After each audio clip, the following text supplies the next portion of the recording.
Bismillahirrahmanirrahim. Assalamualaikum warahmatullahi ta'ala wabarakatuh. Al-Fatihah. A'udzubillahi minasyaitonir rajim.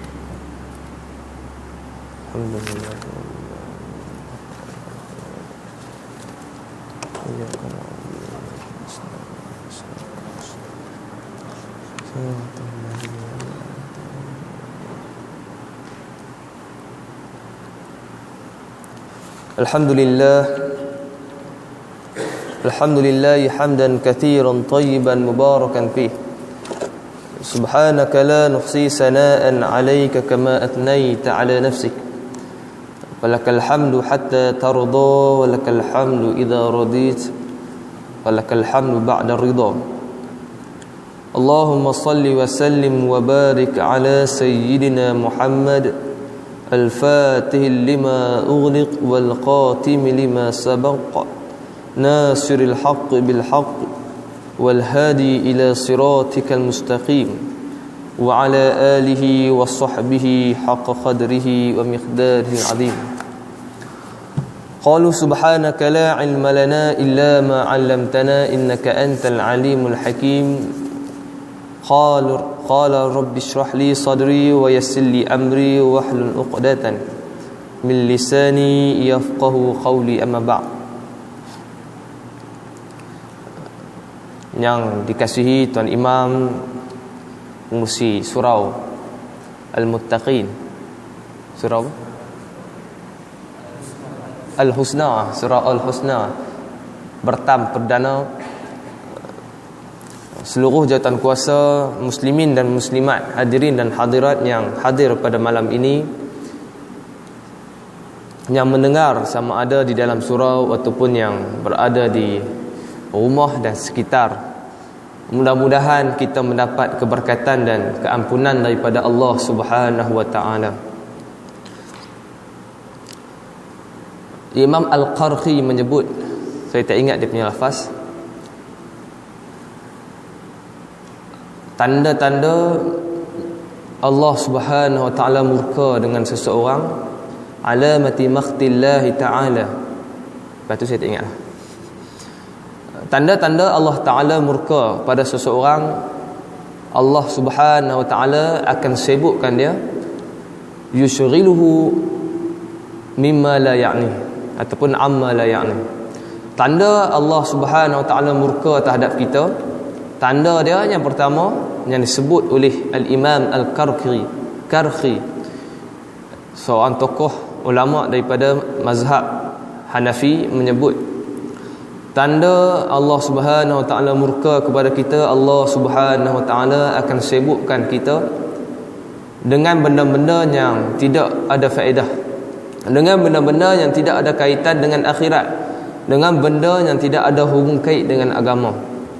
Maka apabila kita buat benda tersebut, maka itulah tanda Allah Subhanahu wa taala murka dengan kita. Allah Taala nak jarakkan diri dia dengan diri orang yang dia murka sejauh-jauhnya. Masya-Allah, alhamdulillah, hari ini kita berada di surau Al-Husna, walaupun dalam kuantiti yang tak ramai. Tapi mudah-mudahan yang tak mai mungkin ada alasan dan sebab dia.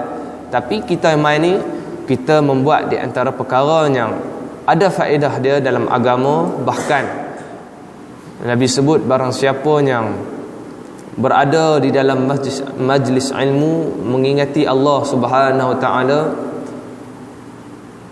maka haiwan yang berada di dalam laut, al-hitan fis sama, al-hitan apa? Kita ingat di sini. Binatang yang berada di dalam laut akan minta istighfar, minta ampun kepada Allah Subhanahu wa taala terhadap dosa-dosa orang yang hadir ke dalam majlis ilmu.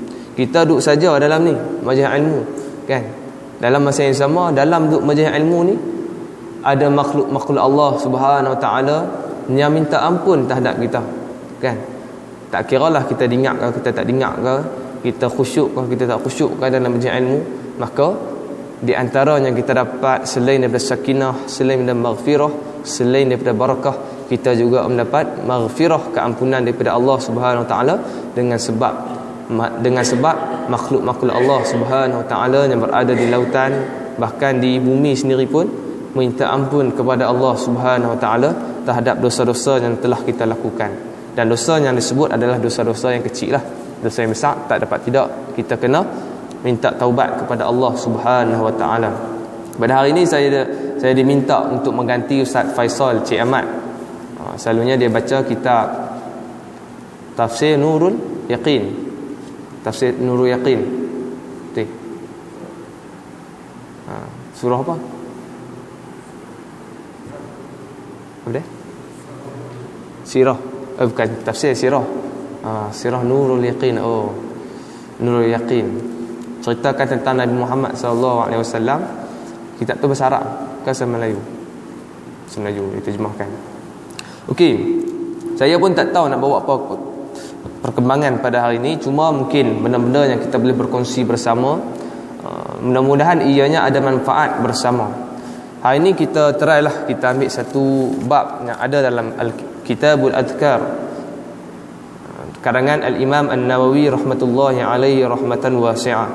Kitab yang ditulis oleh Al-Imam An-Nawawi menghimpunkan zikir-zikir dan bacaan-bacaan yang berkaitan dalam hidup kita daripada kita bangkit tidur sampailah kita tidur balik.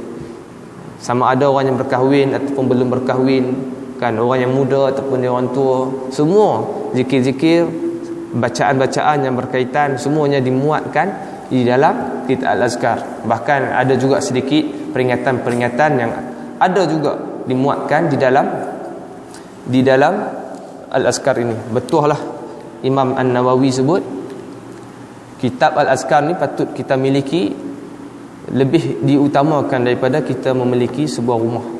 Nak abang kata berharganya kitab Al-Azkar ni, zikir-zikir, sebutan apa, bacaan-bacaan yang kadang-kadang bila kita tengok, rupanya ada bacaan dia, ada dia punya panduan dia, kan, ada dia punya apa guideline dia. Jadi hari ini kita nak bicara tentang Kitabu Hifdzul Lisan, kitab ataupun bab yang membicarakan tentang menjaga lidah. Kitab yang membicarakan tentang membicara lidah ataupun percakapan, bahasa mudah dia.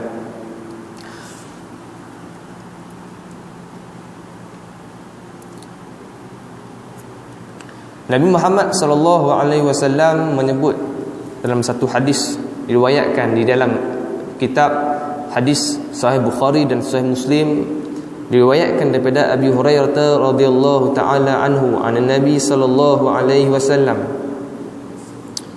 "Man kana yu'minu billahi wal yawmil akhir falyaqul khairan aw liyasmut." Kita pun bisa dengar hadis ni, hadis kita bacalah banyak hadis yang dibawakan di sini, mudah-mudahan hadis yang kita baca ada manfaat dia. Barang siapa yang beriman kepada Allah, dia mengaku beriman kepada Allah, beriman kepada hari kiamat, falyaqul khairan aw liyasmut, hendaklah dia bercakap benda yang baik.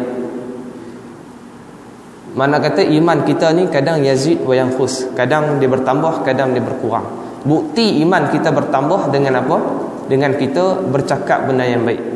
Makna di sini man kana yu'minu billahi wal yawmil akhir, barang siapa yang beriman. Maksud di sini barang siapa yang sempurna iman dia, dia nak sempurna iman dia, iman dia di tahap high class, maka falyaqul khairan, hendaklah bercakap benda-benda yang baik, benda-benda yang boleh mendatangkan kebaikan, benda-benda yang berbentuk nasihat, benda-benda yang berbentuk ada keuntungan manfaat dia untuk dunia dan di akhirat. Kalau benda yang ada keuntungan dunia, maka ada hubung kait dengan akhirat. Tidak ada perkataan yang maksud dia mencela, memaki, mengumpat, mengadu domba, memfitnah, dengki kat orang dan sebagainya. Tak ada. Tambahlah bercakap benda-benda yang kotor, benda-benda yang jijik, benda-benda yang kita kata Nabi sebut laisa minna al-la'an, tidak, bukanlah di kalangan kami, yakni orang-orang yang suka melaknat orang, kan, dia laknat orang sana, dia laknat orang sini. Kemudian hadis tu ada perkataan tak ingat malam ni. Dan juga orang-orang yang suka bercakap benda-benda yang lucah, cakap benda-benda yang berkaitan dengan hai dalam rumah tangga, dalam bilik, dalam selimut dan sebagainya, duk pergi melawak lebih kurang, kan? Macam itulah mana kata bukan di kalangan kami. Mana kata bercakap benda-benda yang tidak boleh mengingati Allah Subhanahu Wa Taala, bahkan menjauhkan, melalaikan kita daripada mengingati Allah, maka benda-benda tersebut itu termasuk daripada benda-benda yang akan mengurangkan iman kita. Falyaqul khairan aw liyasmut. Kalau tak mampu untuk bercakap benda yang baik, maka bercakaplah, jangan bercakap. Aw liyasmut. Liyasmut ni maksudnya diam.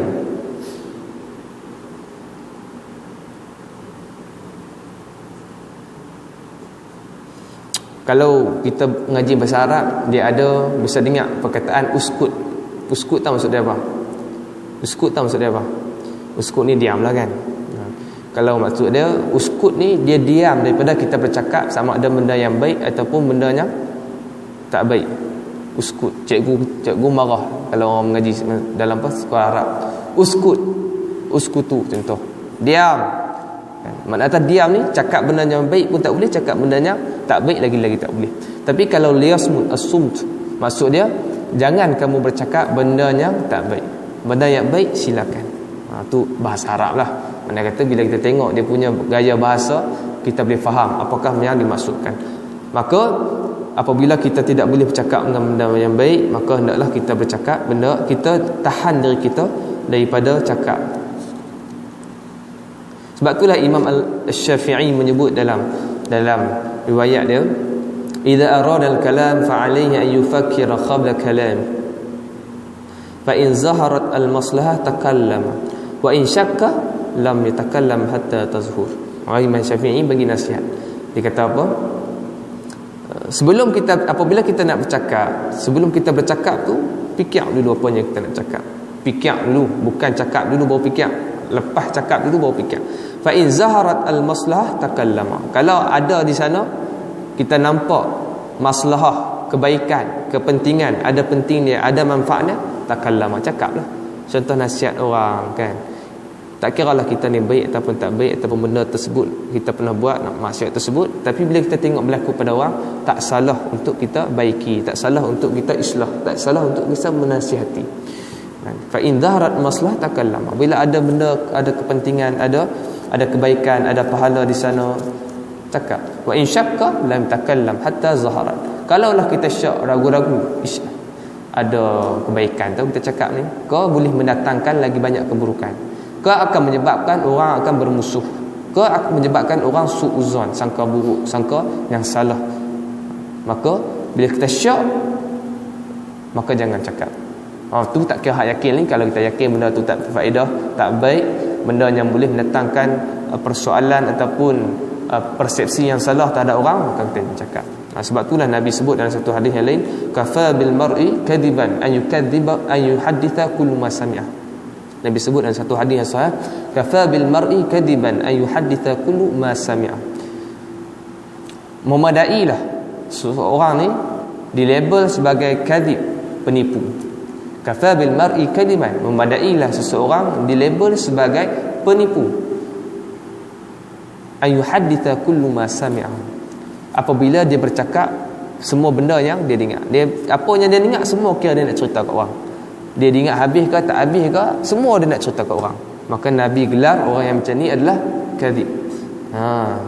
Orang yang penipu. Sebab itulah apabila kita dengar satu berita, kita dengar satu cerita, kita baca satu artikel dan sebagainya, maka kita jangan cerita, kita buat penilaian. Benda ni harus disebarkan ataupun tidak. Tambahlah sekarang ni, teknologi sekarang ni tak memerlukan kepada cakap. Kita boleh post kat Facebook, share, komen, like. Ataupun kita ada WhatsApp, kita ada Telegram, kita ada apa macam-macam lagi lah, kan? Ada Viber, ada apa lagi. Kalau budak-budak sekarang ni, budak sekolah, dia suka WeChat, kan? Makna kata kadang-kadang maklumat yang kita dapat yang belum di sana akan menimbulkan fitnah. Bila orang tahu, menambahkan lagi pertelingkahan, menambahkan lagi dendam, akan menyebabkan lagi timbulnya persoalan. Tambahlah benda-benda yang menyebabkan fitnah persepsi, kan? Baru ni kita tengok macam mana orang fitnah kata benda ni tak haram tapi dilabel sebagai haram. Kan banyak kan. Saya tak ingat baru ni apa sampai JAKIM kena buat keluar penafian. Apa dia baru ni saya tak ingat produk apa. Kemudian baru ni yang terbaru tahfiz apa? Tahfiz di mabuk ke mana? Yan. Tahfiz apa? Dia kata tahfiz itu dia punya pengetua dia, mudir dia mana kata memang ahlul maksiat lah. Jadi kita pun tak teringin lah sebar. Tapi apabila keluar satu kenyataan lagi, JAKIM mengiyakan, mana kata tahfiz ni memang dia difatwakan sebagai sesat oleh JAKIM dan juga Majlis Fatwa Kerajaan Kedah. Barulah kita ada keyakinan untuk kita sebar. Macam tu, mana kata bila dia ada dia punya penyokong dia, kita sebarkan. Sebab apa kita sebar? Kita tak mau, takut-takut orang terpengaruh, orang hantar anak pergi situ kan. Mana kata kutip duit untuk mahat tahfiz, hantar anak-anak apa budak-budak yang belajar di situ dikerahkan untuk minta sedekah, dia ada risik dan sebagainya. Maka depa-depa ni ditipu dan dieksploitasi untuk dapatkan duit. Dia punya pengetua duk main jet ski, duk keluar dengan perempuan apa? Ingat tahfiz tu apa?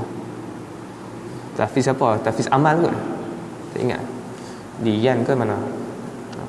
Difatwakan sesat oleh. Mana kata zaman sekarang ni WhatsApp menjadi medium kita menyampaikan maklumat. Bila kita dapat satu maklumat, berhati-hati. Kadang-kadang orang yang menyampaikan, kita share ya. Kan kita share ke satu grup, maka kita pun dapat dosa sekali. Tak ingatkah kita bagaimana fitnah yang berlaku, iaitu hadithul ifki? Seringat hadithul ifki, fitnah yang berlaku kepada Sayyidatina Aisyah, dituduh berzina dengan Sufyan bin Mu'attal. Kan? Apabila balik daripada satu perang, maka fitnah tersebut, dia punya mula fitnah tersebut daripada Abdullah bin Ubay yang cerita, yang buat cerita. Tengok Aisyah balik lewat daripada rombongan perang dengan Sufwan bin Mu'attal, maka dia reka cerita. Dia sampai hak orang lain yang tak tahu apa-apa dengar tanpa ada soal selidik, ada bukti, maka pergi cerita pula. Di antara hisan, di antaranya anak nakan, iaitu sepupu kepada Sayyidatina Aisyah sendiri. Kan? Fitnah. Atau siapa lagi? Ada 4 orang semua. 4 orang ni, dia pun ni hanya menyebarkan. Kan? Disebat 80 kali di atas hukuman khazaf. Jadi orang yang sebab mendapat balasan yang sama dengan orang yang mencipta fitnah tersebut. Jadi kita cukup kena berhati-hatilah. Benda-benda yang kita nak sebab dalam WhatsApp, nak share dan sebagainya, pastikan benda-benda tersebut boleh mendatangkan silaturahim, boleh mendatangkan peringatan, inzar, nasihat, mendekatkan diri kepada Allah, bukannya nak memecah belahkan orang, nak menjauhkan orang daripada saudara muslim sendiri. Apatah lagi dalam kita nak boikot satu produk, sampai nak berhati-hati sampai timbul fitnah. Itu cukup bahayalah. Kesianlah baru ni dekat tahun lepas ke Roti Bengali kan, kita ingat di Penang tu kan, sampai dinafikan, sampai kena nafi dalam akhbar.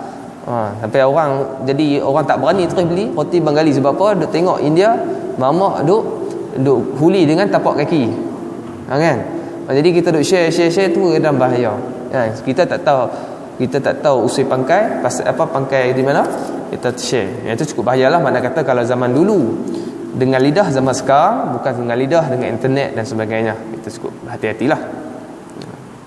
Sebab itulah satu hadis yang lain,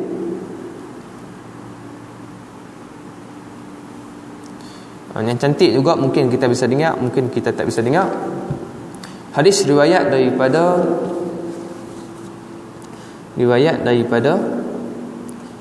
Tirmizi. Dia sebut apa? Idza asbaha banu Adam fa innal a'dha'a kullaha tukaffiru al-lisan. Idza asbaha ibnu Adam, apabila seorang dari kita bangkit pagi.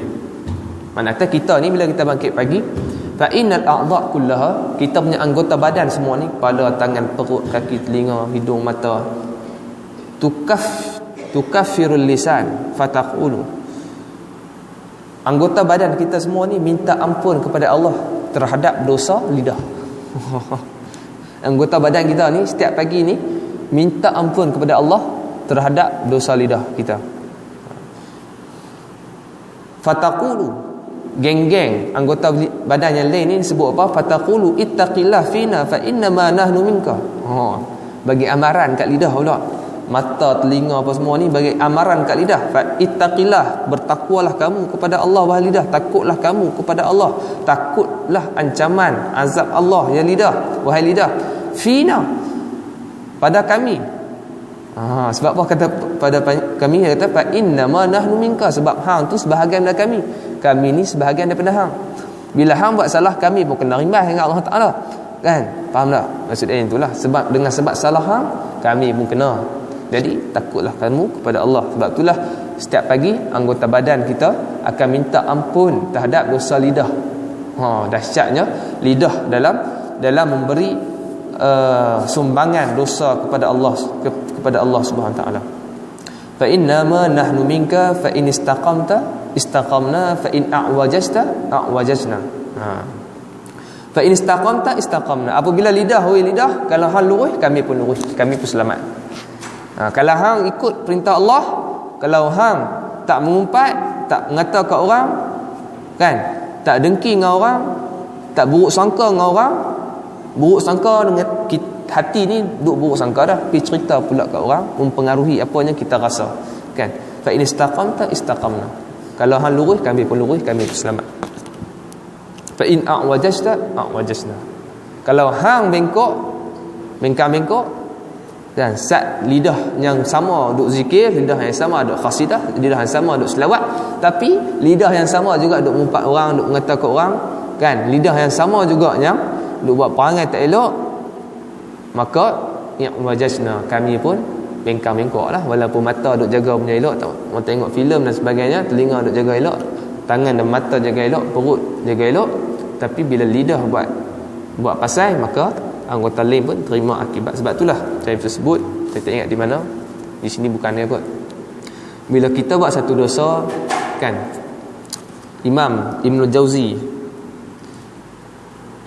menyebut dalam kitab dia Bahrun Dumur, Lautan Air Mata, dia sebut apabila seorang manusia buat satu dosa, kan, akan mengikuti dia 10 keburukan. Dia bukan 10 dosa, tapi dia buat satu dosa, satu maksiat, maka akan follow pada dia 10 keburukan.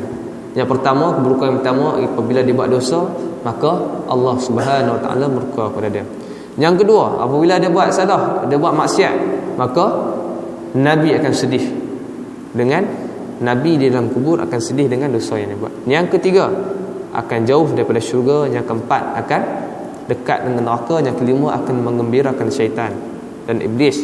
Yang keenam, akan membuatkan makhluk Allah Subhanahu Wa Taala sedih dengan maksiat yang kita buat. Sebab apa?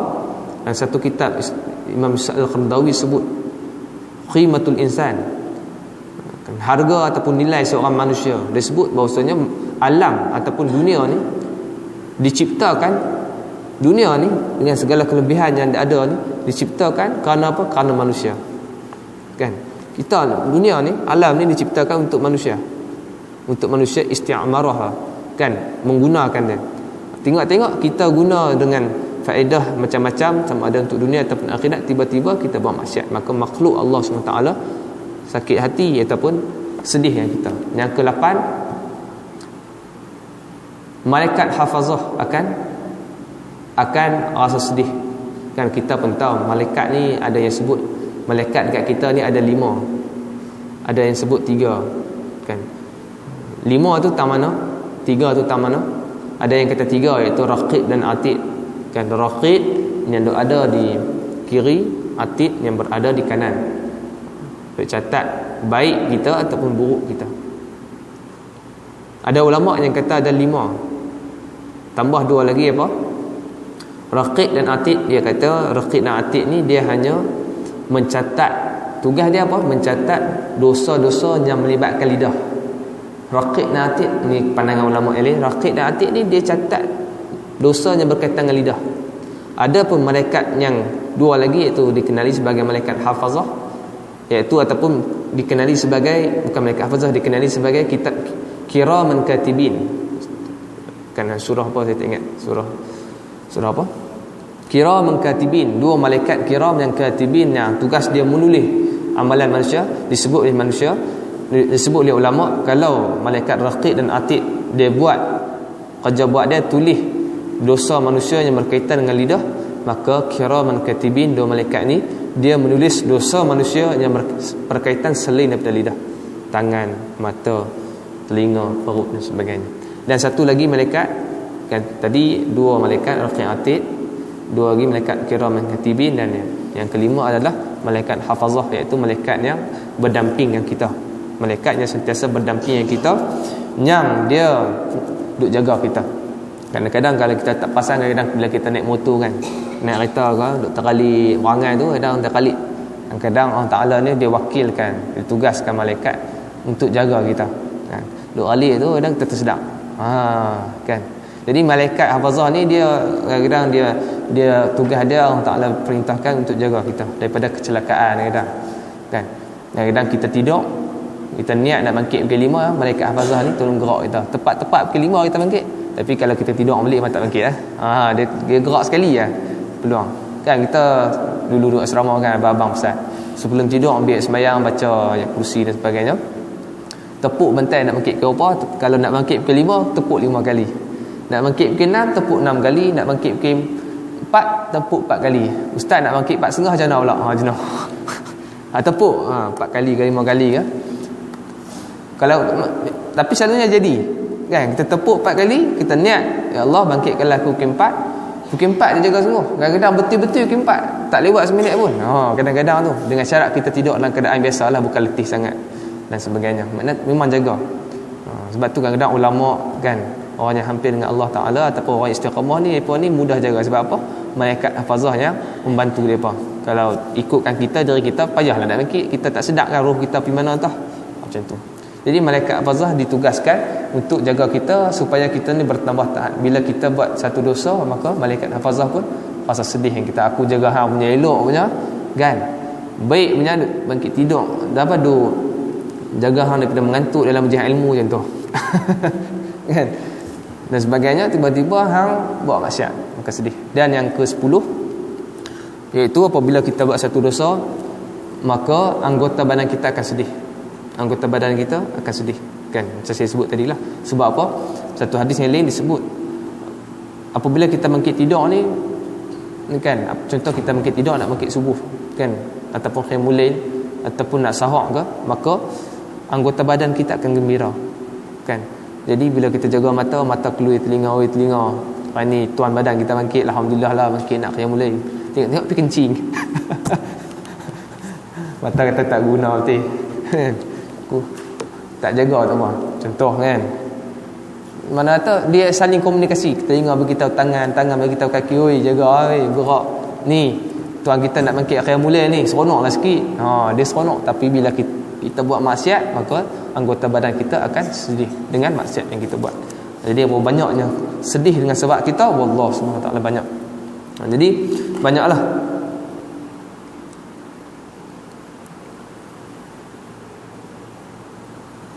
Apa lagi yang kita boleh kongsi daripada banyak-banyak hadis ini? Selalunya kita dengar la tuksiru kalam bi ghairi dzikrillah. Ni Ibnu Umar sebut, hadis diriwayatkan daripada Rasulullah sallallahu alaihi wasallam dalam Sunan Tirmizi juga.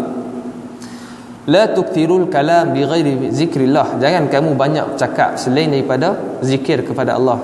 Zikir kepada Allah, ingat kepada Allah, tak kisahlah dengan apa ucapan apa sekalipun, alhamdulillah ke, subhanallah ke, subhanallahil azim ke, kan, istighfar ke, selawat ke, mana tak apa-apa yang kita boleh untuk mengingat Allah kan, maka itulah yang terbaik. La tuksiru kalam bi ghairi dzikrillah. Jangan kamu banyak bercakap selain zikir kepada Allah, ingat kepada Allah. Fa inna kathratal kalam bi ghairi dzikrillah ta'ala khaswatul lil qalbi. Kita duduk bercakap selain daripada zikir kepada Allah akan menyebabkan hati kita kerah. Wa inna ab'adan nas minallahi ta'ala al-qalbul qasi. Kan, orang yang jauh daripada Allah adalah sejauh-jauh manusia dengan Allah adalah orang yang keras hati dia. Jadi sebab itulah kadang-kadang bila kita baca Al-Quran, kita tak terkesan. Kita duk main tazkirah, kita duk main duk dengar khutbah, kita duk dengar zikir. Kadang-kadang hati kita tak mudah tersentuh. Sebab apa? Hati kita keras. Bahkan dalam solat kita payah nak khusyuk kan. Nak khusyuk tu payah. Sampai nak, bukan kita nak khusyuk, kita nak kadang-kadang tu nak fokus bagi kita boleh faham bacaan solat. Kan setiap kali kita baca alhamdulillah, kita menghayati apa maksud alhamdulillah rabbil alamin. Kan imam baca qul Allah, kita nak menghayati bacaan dalam solat pun kadang-kadang tak boleh. Allah Taala bagi hijab, bagi susah. Kan kita Allah Taala duk bagi berangan je. kan badan tu duduk kat Nazra, tapi hati tu duduk kat Sunshine Sunshine. Sebut betul. Duduk kat Tesco, duduk kat Pacific, duduk kat apa Aida Cafe. Macam-macam kan. Macam itulah. Jadi habis sapi tu tahulah kan. Jadi